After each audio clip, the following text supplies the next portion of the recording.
نحمده ونصلي على رسوله الكريم اما بعد فاعوذ بالله من الشيطان الرجيم بسم الله الرحمن الرحيم رب اشرح لي صدري ويسر لي امري واحلل عقدة من لساني يفقهوا قولي. شروط الزکوٰۃ. ہر آزاد مالدار صاحب نصاب مسلمان مرد ہو یا عورت کا لفظ غور سے سن لیجئے، کیونکہ عورتیں اکثر پوچھتی ہیں کہ ہمارے زیور کی زکوٰۃ کون دے گا. بالغ ہو یا نابالغ، عاقل ہو یا غیر عاقل، سب پر زکوٰۃ فرض ہے. آزاد، مالدار اور مسلمان، یہ تین بنیادی شرطیں ہیں.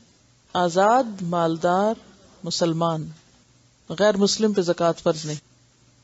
اور مالدار کتنا مالدار؟ جو صاحب نصاب ہو. صاحب نصاب کتنا ہوتا ہے وہ آگے تفصیلات آئیں گی. اور مسلمان سے مراد پھر مرد ہو یا عورت ہو، بچہ ہو یا بڑا ہو، عاقل ہو یا غیر عاقل ہو، سب پہ زکوٰۃ ہے. بچے کی طرف سے اور غیر عاقل کی طرف سے ان کے والدین یا ولی یا اولیاء دیں گے جو ان کے ذمہ دار ہوں گے.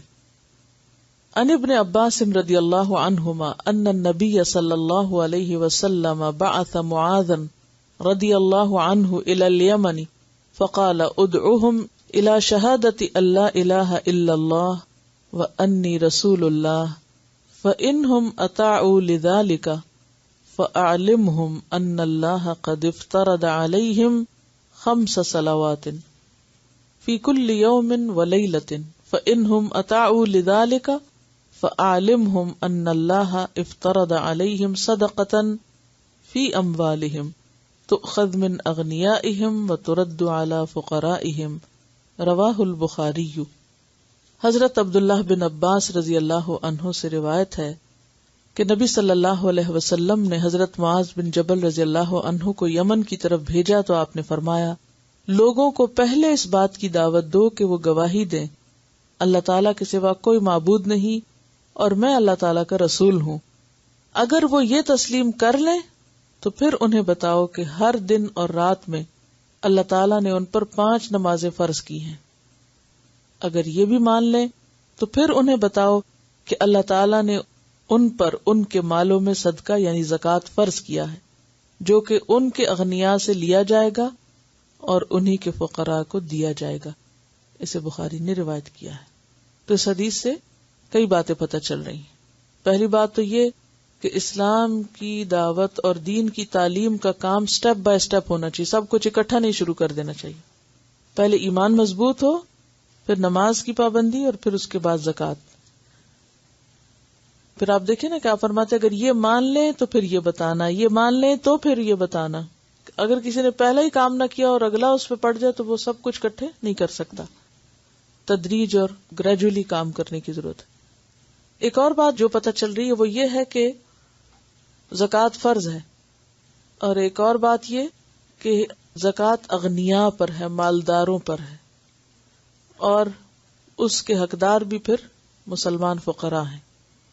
جس مال پر ایک قمری سال گزر چکا ہو اس پر زکوٰۃ ادا کرنی فرض ہے. قمری سال سے مراد کیا؟ لونر کیلنڈر کا سال.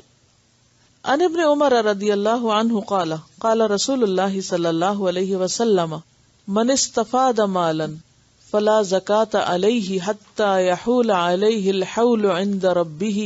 رواہ الترمذی.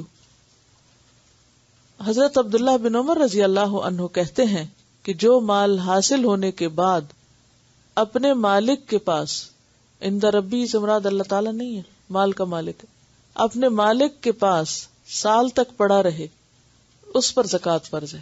اسے ترمذی نے روایت کیا ہے. اور پھر یہاں انہوں نے ضمنی طور پر ایک اور بات یہ کی کہ صرف حلال کمائی سے دی گئی زکوٰۃ قابل قبول ہے. تو مال پر سال گزرنا بھی شرط ہے. آداب اخذ الزکاۃ و ایتائہا. زکوٰۃ لینے اور دینے کے آداب. زکوٰۃ کا مال لانے والے کے لیے خیر و برکت کی دعا کرنی چاہیے. عن عبداللہ ابن ابی اوفا قال کان النبی صلی اللہ علیہ وسلم اذا اتاہ قوم بصدقتہم قال اللہم صل علی آل فلان فاتاہ ابی بصدقتہ فقال اللہم صل علی آل ابی اوفا. متفق علیہ. حضرت عبداللہ بن ابی اوفا سے روایت ہے رضی اللہ عنہ کہ نبی اکرم صلی اللہ علیہ وسلم کے پاس جب لوگ اپنے صدقات لے کر آتے تو آپ فرماتے اے اللہ فلاں لوگوں پر اپنی رحمت نازل فرما.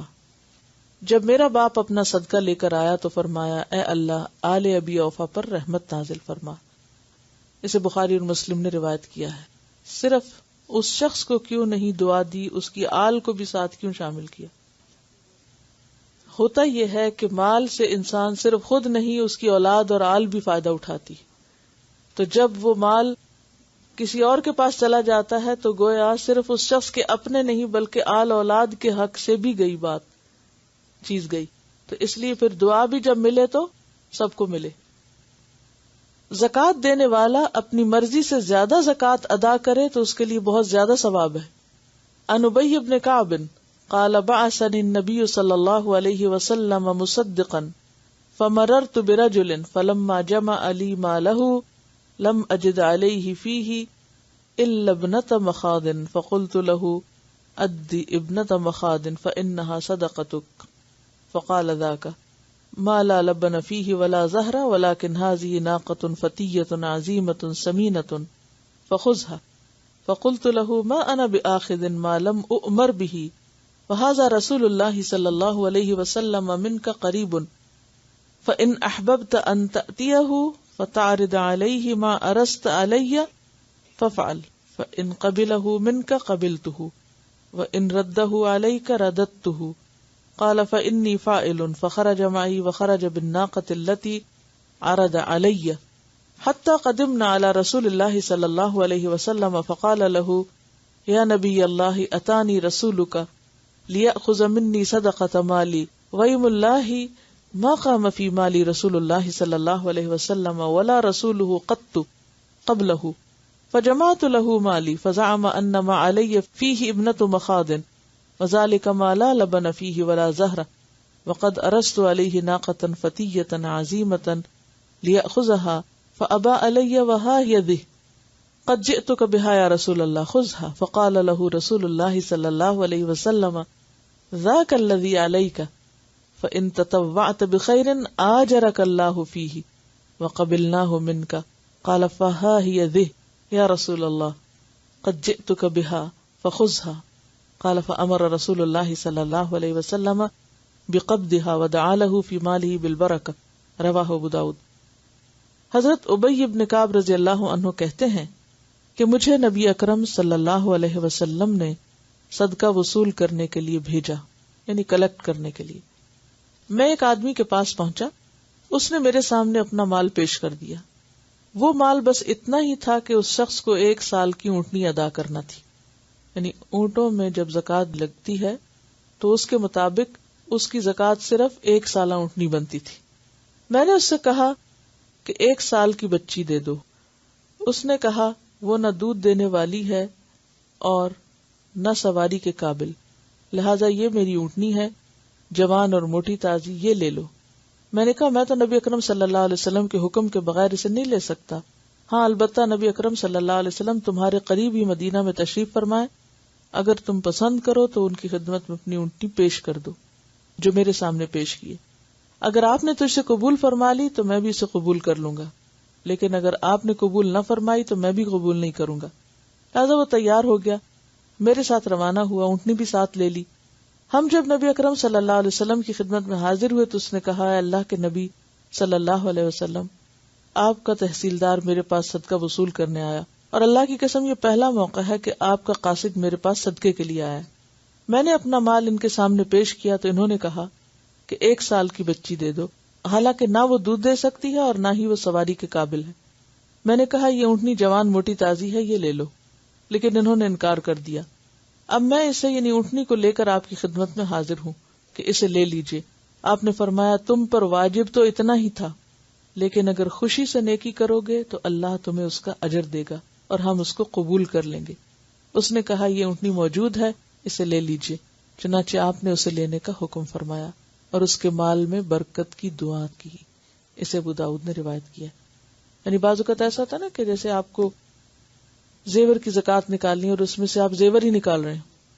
اب زیور بعض اوقات اتنا نہیں ہوتا کہ جو بالکل ایگزیکٹلی وہی اس کا تول یا اس کا فگر ہو جو آپ کے اوپر لازم آتا ہے، یا کم ہو سکتا ہے یا زیادہ ہو سکتا ہے. اب کم تو آپ نہیں دے سکتے، لیکن اگر اصل مقرر حد سے زائد آپ دے رہے ہیں تو وہ آپ کی طرف سے مزید صدقہ ہوگا جس پر بہترین اجر ہے. یعنی ایسا کیا جا سکتا ہے. اصل مسئلہ جو اس سے نکل رہا ہے وہ یہ ہے کہ حق سے زیادہ بھی زکوٰۃ کے نام پر دیا جا سکتا ہے. تحصیلدار کو لوگوں کے گھر جا کر زکوٰۃ وصول کرنی چاہیے. عن عمرو بن شعیب عن ابیہ عن جدہ عن النبی صلی اللہ علیہ وسلم قال لا جلب ولا جنب ولا تؤخذ صدقاتهم الا في دورهم رواہ ابو داؤد صحیح. حضرت عمرو بن شعیب رضی اللہ عنہ اپنے باپ سے اور باپ اپنے باپ سے کہ نبی اکرم صلی اللہ علیہ وسلم نے فرمایا کہ زکوٰۃ لینے کے لیے تحصیلدار مویشی اپنے ٹھکانے پہ نہ منگوائے اور نہ ہی مالک اپنے مویشی کہیں دور لے کے جائے، بلکہ مویشیوں کی زکوٰۃ ان کے ٹھکانوں پر وصول کی جائے گی. اسے ابو داؤد نے روایت کیا. کیونکہ اس میں آپ دیکھیے کہ اگر ہر شخص خود چھوڑنے آئے گا تو کیا ہوگا، زیادہ مشکل ہوگی نا. اور اگر ایک شخص ہر گھر سے لے لے تو آسانی ہو جائے گی. بالکل ایسے جیسے آپ کا گاربیج اٹھتا ہے، اگر ہر شخص اپنا گاربیج چھوڑنے کسی ایک جگہ جائے گاڑی لے کے ہر ہفتے تو کتنی مشکل ہوگی. لیکن ایک گاڑی آتی سب کو اٹھا کے لے جاتی، تو اس میں کیا ہے، سہولت ہے. تو یہ حکم جو ہے ایک سہولت کے لیے دیا گیا ہے. اور اگرچہ فریضہ کس کا ہے، دینے والے کا، لیکن کس پہ ڈالا گیا، لینے والے. زکوٰۃ میں اوسط درجے کا مال لینا چاہیے، نہ بہت اچھا نہ بہت خراب. ان انس رضی اللہ عنہ ان ابا بکر رضی اللہ عنہ کتب له التي امر اللہ رسولہ صلی اللہ علیہ وسلم ولا يخرج في الصدقة ولا ذات عوار ولا تیس ما شاء المصدق رواہ البخاری. حضرت انس بیان کرتے ہیں کہ حضرت ابو بکر صدیق رضی اللہ عنہ نے انہیں وہ حکم لکھ کر دیا جس کا حکم اللہ تعالیٰ نے اپنے پیغمبر کو دیا تھا کہ زکوٰۃ میں بوڑھا اور عیب دار اور نر نہ لیا جائے، ہاں اگر زکوٰۃ لینے والا خود چاہے. اسے بخاری نے روایت کیا ہے. ان ابن عباس رضی اللہ عنہما ان رسول اللہ صلی اللہ علیہ وسلم لما بعث معاذا رضی اللہ عنہ الى اليمن قال فی آخر الحدیث وتوقع کرائم اموال الناس رواہ البخاری. حضرت ابن عباس رضی اللہ عنہما کہتے ہیں کہ جب رسول اکرم صلی اللہ علیہ وسلم نے حضرت معاذ کو یمن پر حاکم بنا کے بھیجا تو فرمایا زکوٰۃ میں لوگوں کے عمدہ مال لینے سے اجتناب کرنا. اسے بخاری نے روایت کیا ہے. کیوں؟ پچھلی حدیث میں یہ نا کہ دینے والے کو ایسی چیز نہیں دینی چاہیے، اور دوسری طرف لینے والے کو کیا ادب سکھایا کہ تم لوگوں کے بہترین مال کی طرف نظر نہ رکھو. کیوں؟ مال انہیں انسان کی کمزوری ہے نا، اور انسان مال کی محبت میں شدید ہے. ایسے میں کہیں ایسا نہ ہو کہ لوگ دین سے دور بھاگنے لگیں اور دین ان کے اوپر ایک بوجھ بن جائے، کیونکہ سب کا ایمان اس درجے کا نہیں ہوتا کہ وہ خوشی کے ساتھ اپنے فرائض کو ادا کریں. تو اس لیے لوگوں کے لیے سہولت رکھی گئی اور دونوں طرف سمجھایا گیا. یہی عدل ہے.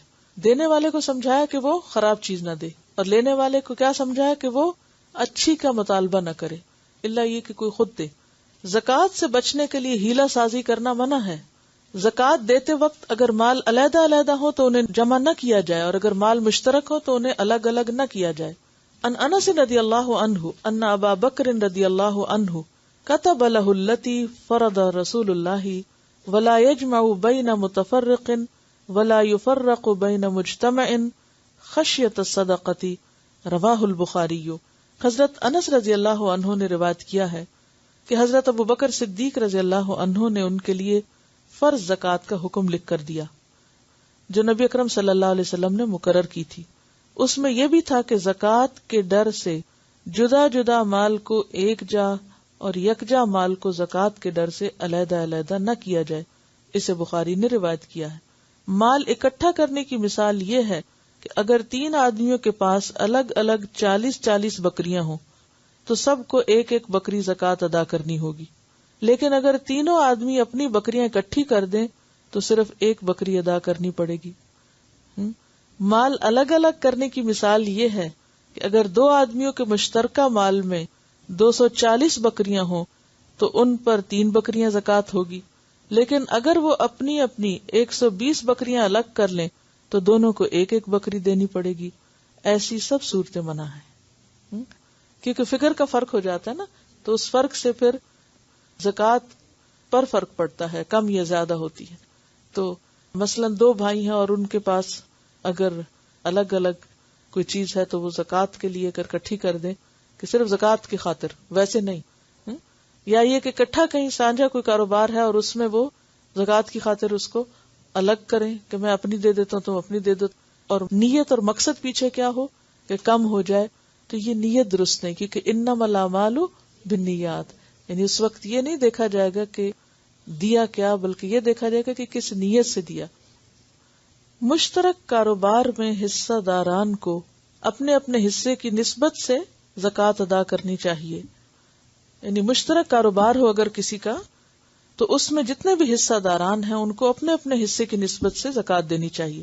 عن انس رضی اللہ عنہ ان ابا بکر رضی اللہ عنہ كتب له التي فرض رسول اللہ وما كان من خلیطین فإنهما يتراجعان بينهما بالسوية رواہ البخاری. حضرت انس سے روایت ہے کہ حضرت ابو بکر رضی اللہ عنہ نے ان کے لیے زکوٰۃ کا حکم لکھ کر دیا جو رسول اللہ صلی اللہ علیہ وسلم نے مقرر کی تھی. اس میں یہ تھا کہ جو مال 2 شریکوں کا ہو وہ ایک دوسرے سے برابر حساب کر لیں. اسے بخاری نے روایت کیا. مثلا ایک کاروبار میں 2 آدمی برابر کے سرمایہ سے شریک ہیں تو سال کے آخر میں اس رقم کی زکوٰۃ ادا کرنے کے لیے دونوں شریک زکوٰۃ کی نصف رقم دیں گے، یعنی اس کی اکٹھی زکوٰۃ کر کے پھر دونوں کے حصے میں آدھی آدھی آ جائے گی. کمپنیوں وغیرہ کی زکوٰۃ کی اصل ذمہ داری کمپنیوں پر ہے، لیکن اگر کسی وجہ سے وہ ادا نہ کرے تو حصے داران کو اپنے حصے کی نسبت سے زکوٰۃ ادا کر دینی چاہیے. یعنی جب کسی سرمایہ سے اکٹھا کوئی کاروبار کیا جا رہا ہو تو پھر اسی میں سے زکوٰۃ ہونی چاہیے، لیکن اگر وہ نہ دینے والے ہوں تو پھر خود دیں. حسب ضرورت سال مکمل ہونے سے پہلے زکوٰۃ ادا کی جا سکتی ہے. ان علی ان العباس سأل رسول اللہ صلی اللہ علیہ وسلم فی تعجیل صدقته قبل ان تحل فرخص له فی ذلک رواہ الترمذی حدیث حسن. حضرت علی سے روایت ہے کہ حضرت عباس رضی اللہ عنہ نے نبی اکرم صلی اللہ علیہ وسلم سے سال گزرنے سے قبل زکوٰۃ ادا کرنے کے بارے میں پوچھا تو آپ نے ان کو رخصت دے دی. مثلا اگر آپ کی زکوٰۃ ذوالحج میں واجب ہے تو آپ رمضان میں دینا چاہیں تو دے سکتے ہیں، یا اگر آپ کو معلوم ہے کہ آپ آئندہ 2 سال تک اپنے مال میں کوئی کمی نہیں کریں گے تو آپ 2 سال کی اکٹھی بھی دے سکتے ہیں. بعض اوقات ایسا ہوتا ہے نا، کیونکہ ایسا ضرورت مند سامنے آ جاتا ہے کہ انسان زیادہ کرنا چاہتا ہے اور زیادہ کی ویسے گنجائش نہیں، صرف زکوٰۃ ہی سے کر سکتا ہے تو اس میں ان ایڈوانس بھی دے سکتا ہے. زکوٰۃ جس جگہ وصول کی جائے وہیں تقسیم کرنا افضل ہے، لیکن ضرورتاً دوسری جگہ بھجوانی جائز ہے. ان عمران ابن الحسین استعمل على الصدقۃ فلما رجع قیل له این المال قال وللمال ارسلتنی اخذناه من حيث كنا ناخذه على عهد رسول اللہ صلی اللہ علیہ وسلم وودعناه حيث كنا ندعه رواہ ابن ماجہ. حضرت عمران بن حسین سے روایت ہے کہ انہیں زکوٰۃ کا تحصیلدار مقرر کیا گیا. عمران بن حسین کو جب وہ واپس تشریف لائے تو ان سے پوچھا گیا مال کہاں ہے؟ انہوں نے فرمایا کیا آپ نے مجھے مال لانے کے لیے بھیجا تھا؟ ہم وہیں سے مال لیتے ہیں جہاں سے عہد رسالت میں لیا کرتے تھے اور وہیں بانٹ دیتے ہیں جہاں عہد رسالت میں بانٹ دیا کرتے تھے. یعنی جو اس کا علاقہ تھا، مثلا ایک خاص ایریا یا سٹی کا یا ولیج کا کسی کو ذمہ دار بنایا گیا تو لوگ کیا کرتے تھے، وہیں سے کلیکٹ کر کے پھر اسی ایریا کے غریبوں کی مدد کر دیتے، اور یہی افضل صورت ہے. ان ابن عباس رضی اللہ عنہما ان النبی صلی اللہ علیہ وسلم بعث معاذ رضی اللہ عنہ الى اليمن فقال فعالمهم ان اللہ افترض علیہم صدقۃ فی اموالہم تؤخذ من اغنیائہم وترد على فقرائہم رواہ البخاری. حضرت عبداللہ بن عباس رضی اللہ عنہ سے روایت ہے کہ نبی اکرم صلی اللہ علیہ وسلم نے حضرت معاذ کو یمن بھیجا تو ارشاد فرمایا لوگوں کو بتانا کہ ان پر اللہ تعالیٰ نے زکوٰۃ فرض کی ہے جو ان کے مالداروں سے لے کر انہی کے فقراء کو دی جائے گی. اسے بخاری نے روایت کیا ہے. زکوٰۃ کے مال میں خیانت یا خرد برد کرنے والا شخص قیامت کے دن اس مال کو اپنی گردن پر اٹھائے ہوئے ہوگا. ان عبادۃ بن صامت رضی اللہ عنہ ان رسول اللہ صلی اللہ علیہ وسلم بعثہ علی الصدقۃ فقال یا ابا الولید اتق اللہ لا تأتی یوم القیامۃ ببعیر تحملہ لہ رغاء او بقرۃ لہ خوار او شاۃ لہا ثغاء. قال یا رسول اللہ ان ذلک لکذلک. قال ای والذی نفسی بیدہ.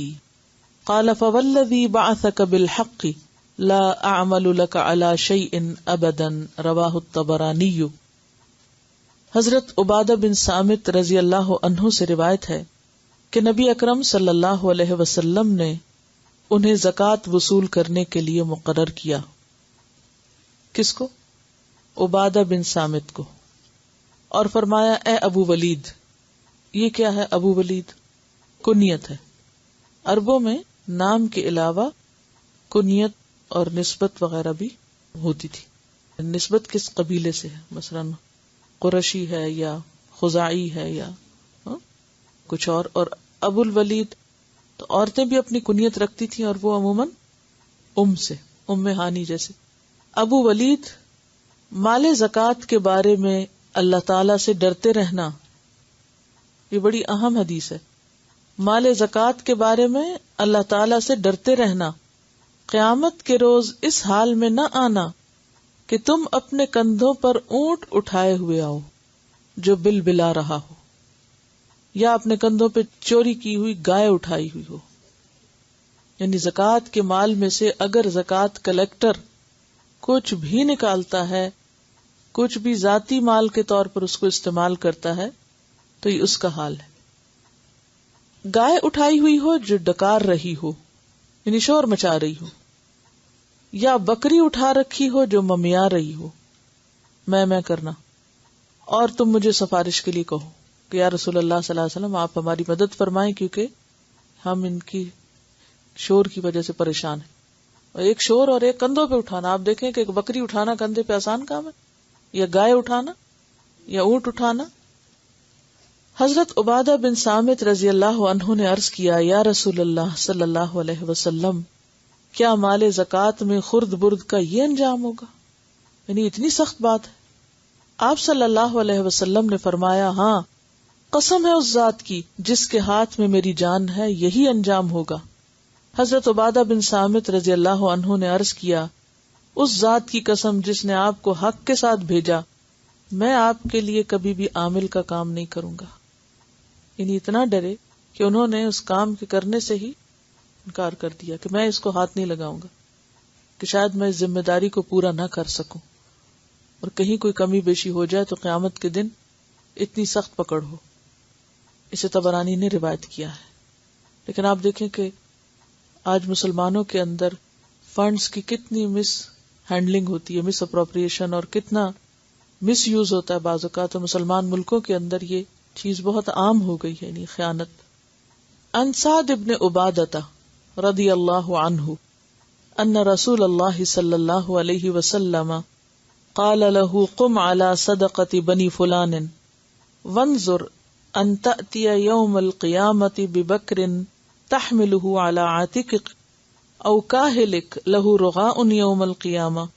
قال يا رسول الله اصرفها عني فصرفها عنه. رواہ الطبرانی والبزار.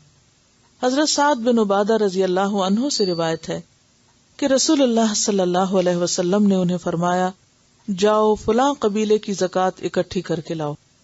اب یہ کیوں ہوتا تھا؟ کبھی تو آپ نے پڑھا نا، جیسے عام الوفود کے مسلمان جو قبیلے ہو جاتے پھر ان کے اندر سے ہی آپ ذمہ دار مقرر کر دیتے یا مزید ذمہ دار بھیج دیتے. یعنی پورے عرب کو ایک طرح سے اسٹیبلش کیا اور وہاں ایک حکومت قائم کی اور نظام قائم کیا، عمال مقرر کیے، زکوٰۃ کلیکٹ کرنے والے مقرر کیے، تو مختلف لوگوں کو مختلف علاقوں میں بھیجا جاتا. اب سعد بن عبادہ کو بھی بھیجا گیا کہ جاؤ فلاں قبیلے سے زکوٰۃ اکٹھی کر کے لاؤ. اور ہاں دیکھو، یعنی اس سے یہ بھی پتہ چلتا ہے کہ آپ صرف ذمہ داری نہیں دیتے تھے بلکہ ذمہ داری ادا کرنے کا حکم بھی دیتے اور اس کے لیے توجہ بھی دلاتے فرمایا دیکھو کہیں قیامت کے روز ایسی حالت میں نہ آنا کہ تمہاری گردن یا پیٹھ پر جوان اونٹ ہو جو بلبلا رہا ہو۔ حضرت سعد نے عرض کیا یا رسول اللہ صلی اللہ علیہ وسلم مجھے اس ذمہ داری سے سبکدوش کر دیجیے۔ آپ نے انہیں سبکدوش کر دیا۔ اس سے کیا پتہ چلتا ہے کہ جب کوئی شخص یہ بتاتا کہ وہ یہ کام نہیں کر سکتا تو آپ اس کا عذر قبول بھی کر لیتے۔ اب آپ دیکھیں کہ پچھلی روایت میں عبادہ بن صامت ہے اور یہ سعد بن عبادہ ہیں، یعنی بہت معتبر صحابہ ہیں یہ، لیکن وہ اس بات سے ڈر گئے اور انہوں نے اپنے آپ کو اس معاملے کے اہل نہ پایا، کیونکہ اللہ تعالیٰ کا یہ بھی حکم ہے کہ ذمہ داریاں ان کے اہل لوگوں کے سپرد کرو۔ اسے طبرانی اور بزار نے روایت کیا ہے۔ زکوٰۃ وصول کرنے والے کو کسی زکوٰۃ دینے والے سے تحفہ نہیں لینا چاہیے۔ عن ابی حمید الساعدی قال استعمل رسول اللہ صلی اللہ علیہ وسلم رجلا من الاسد یقال له ابن اللتبی قال عمرو وابن ابی عمر على الصدقة فلما قدم قال هذا لكم وهذا لي اهدي لي قال فقام رسول الله صلی اللہ علیہ وسلم علی المنبر فحمد اللہ واثنى علیہ وقال ما بال عامل ابعثه فيقول هذا لكم وهذا اهدي لي افلا قعد في بيت ابيه او في بيت امه حتى ينظر ايهدى اليه ام لا والذي نفس محمد بيده لا ينال احد منكم منها شيئا الا جاء به يوم القيامة يحمله على عنقه بعير له رغاء او بقرة لها خوار او شاة تيئر ثم رفع يديه حتى رأينا عفرتي ابطيه ثم قال اللهم هل بلغت مرتين رواہ مسلم۔ حضرت ابو حمید ساعدی سے روایت ہے رضی اللہ عنہ، رسول اللہ صلی اللہ علیہ وسلم نے بنو اسد ایک قبیلے کا نام ہے، اس کے ایک شخص ابن لتبیہ کو عامل مقرر کیا، یعنی زکوٰۃ جمع کرنے کے لیے۔ حضرت عمر اور حضرت ابن ابو عمر کہتے ہیں کہ آپ صلی اللہ علیہ وسلم نے زکوٰۃ وصول کرنے کے لیے سیلدار مقرر کیا۔ جب وہ شخص واپس آیا تو کہنے لگا یہ آپ صلی اللہ علیہ وسلم کا یعنی بیت المال کا حصہ ہے اور یہ میرا حصہ ہے جو مجھے بطور تحفہ دیا گیا ہے۔ یہ سن کر رسول اللہ صلی اللہ علیہ وسلم منبر پر تشریف لائے، اللہ تعالیٰ کی حمد و ثنا کی اور پھر فرمایا اس تحصیلدار کا معاملہ کیسا ہے جسے میں نے زکوٰۃ وصول کرنے کے لیے بھیجا اور واپس آ کر کہتا ہے یہ تو آپ کا مال ہے اور یہ مجھے بطور تحفہ دیا گیا ہے۔ وہ اپنے باپ یا ماں کے گھر کیوں نہ بیٹھا رہا، پھر دیکھتا کہ اسے تحفہ ملتا ہے یا نہیں۔ قسم ہے اس ذات کی جس کے ہاتھ میں محمد صلی اللہ علیہ وسلم کی جان ہے کہ تم میں سے جو شخص اس طرح سے کوئی مال یعنی تحفے کے نام پر لے گا تو وہ قیامت کے دن اپنی گردن پر اٹھا کے لائے گا۔ اونٹ ہوگا تو بلبلاتا ہوا ہوگا، گائے ہوگی تو چلاتی ہوئی ہوگی، بکری ہوگی تو ممیاتی ہوگی۔ پھر آپ صلی اللہ علیہ وسلم نے اپنے دونوں ہاتھ اوپر اٹھائے حتیٰ کہ ہمیں آپ کی بغلوں کی سفیدی نظر آ گئی۔ آپ صلی اللہ علیہ وسلم نے 2 مرتبہ فرمایا یا اللہ میں نے تیرا حکم پہنچا دیا۔ اسے مسلم نے روایت کیا ہے۔ تو اس سے کیا پتہ چلتا ہے کہ جو شخص کسی سرکاری ڈیوٹی پر ہو یا کسی بھی ادارے کی طرف سے کسی خاص ذمہ داری پر مقرر ہو تو اس ذمہ داری کو پوری امانت سے نبھانا چاہیے، اس موقع سے فائدہ اٹھا کے ذاتی مفادات حاصل نہیں کرنے چاہیے۔ عام طور پر آپ دیکھیے کہ لوگوں کو بڑے عہدوں سے دلچسپی کیوں ہوتی کہ وہ اپنی منمانی کر سکیں گے، ناجائز سفارشیں کر آ سکیں گے، یا پھر رشوت۔ تو یہ تحفہ نہیں تھا بلکہ کیا تھی؟ رشوت تھی۔ عامل کو ایسے تحفے یا رشوت سے منع کیوں کیا گیا؟ اس کے پیچھے کیا حکمت تھی؟ یعنی یہ نہیں کہ آپس میں ایک دوسرے کو تحفے کا لین دین نہیں کر سکتے، دوست احباب رشتہ دار میل ملاقات عزیز ہمسائے پڑوسی ایک دوسرے کے ساتھ معاملہ رکھتے ہیں زندگی میں، بلکہ حکم دیا گیا تہادو تحابو، ایک دوسرے کو ہدیہ دیا کرو، اس سے محبت بڑھتی ہے۔ لیکن اس ہدیے سے اور اس تحفے سے منع کیا گیا اور اس کو حرام قرار دیا گیا۔ کیا حکمت ہے اس میں؟ کیونکہ یہ شخص ایک ذمہ دار ہے اور یہ ایک ذمہ داری پوری کر رہا ہے، اسے جا کے زکوٰۃ وصول کرنی۔ اب یہ کسی سے زکوٰۃ لے رہا ہے اور وہ شخص یہ کہتا ہے اچھا تم یہ لے لو اور میری زکوٰۃ میں سے اتنا کم کر دو، کیونکہ پیچھے والوں کو کیا پتا چلے گا کہ میری بنتی کتنی تھی. اب بھی بہت سے لوگ ٹیکس بچانے کے لیے کیا کرتے ہیں، رشوت دے دیتے ہیں. اس میں بیسیکلی جو پہلے بات ہوئی ہے وہی ہے کہ وہ ایک سرکاری ڈیوٹی پر تھے، تو سرکاری ڈیوٹی کرتے ہوئے صرف تنخواہ لینا ہی جائز ہے، اوپر کا مال حرام ہے، یہ مراد ہے. یعنی ڈیوٹی پر جو آپ کو تنخواہ مل رہی ہے وہی آپ کا حق ہے. اسی لیے آپ نے فرمایا نا پھر تم اپنے ماں باپ کے گھر بیٹھتے پھر دیکھتے کہ تمہیں گھر میں تحفے آتے ہیں یا نہیں. گھر میں تحفے کس کی طرف سے آتے ہیں؟ جہاں کوئی ذاتی تعلق ہوتا ہے یا جہاں کوئی رشتہ داری ہوتی ہے یا ویسے لین دین ہوتا ہے یا دوستی ہوتی ہے یا جان پہچان ہوتی ہے، ورنہ تو کوئی کسی کے گھر تحفہ نہیں بھیجتا. تو چونکہ یہ یہاں پر کس ڈیوٹی پر تھے؟ سرکاری ڈیوٹی پر تھے، اور یہ ڈیوٹی ان کی کوئی ذاتی کام نہیں تھا ان کا، اس لیے یہاں پر انہیں منع کیا گیا. اور خصوصاً وہ تحفہ، ایک اور بات یاد رکھیے، یہاں اس تحفے کی ممانعت ہے جس کو لینے کے بعد انسان حق بات نہ کہہ سکے، جو کسی کا منہ بند کرنے کے لیے ہو، یا کسی کو کسی کے فرائض کی ادائیگی میں جو تحفہ رکاوٹ ہو. کیونکہ بعض اوقات ایسا ہوتا ہے نا کہ جب آپ کسی سے کچھ لے بیٹھتے ہیں تو پھر کیا ہوتا ہے، اس کے بعد آپ اس کے مرہون منت ہو جاتے ہیں، اب آپ کی نظر نیچے ہو جاتی ہے، اب آپ اس کو جواب میں کچھ کہہ نہیں سکتے. تو اب ایک عامل جو زکوٰۃ لینے گیا ہے، جو لوگوں کا مال لینے جا رہا ہے، جو حق ہے ایک ان کے مال میں اللہ کے دوسرے بندوں کا، تو یہ ایک مشکل ڈیوٹی ہے، آسان نہیں ہے. اب وہ لینے جا رہا ہے تو ظاہر ہے کہ جن سے لے گا وہ کبھی ہو سکتا ہے ان میں سے کچھ لوگوں کا ایمان اتنا اچھا نہ، وہ رعایت چاہیں. اب وہ رعایت کس سے چاہیں گے؟ اس کلیکٹر سے، اس ذمہ دار سے. یہ تو رعایت نہیں کرے گا. اس سے رعایت حاصل کرنے کے لیے، فیور لینے کے لیے عموماً کیا حربہ اختیار کیا جائے گا یا کیا جا سکتا ہے؟ اس کو کچھ دے دلا کے خوش کر دو اور پھر باقی فرض کی ادائیگی سے جان چھڑا لو. تو ایسی کوئی بھی چیز جس سے انسان کے فرائض میں کوتاہی ہوتی ہو وہ ممنوع ہے. وہ کہتے ہیں نا، اے طائر لا ہوتی، اس رزق سے موت اچھی جس رزق سے آتی ہو پرواز میں کوتاہی. کہ ہر وہ احسان کسی کا یا کسی کی طرف سے پہنچنے والا فائدہ جو آپ کے مقصد یا آپ کی ڈیوٹی یا آپ کی ذمہ داری میں رکاوٹ بنے، وہ آپ کے لیے حلال نہیں، جائز نہیں. سبحانک اللہم و بحمدک، نشہد ان لا الہ الا انت، نستغفرک و نتوب الیک. السلام علیکم و رحمۃ اللہ وبرکاتہ.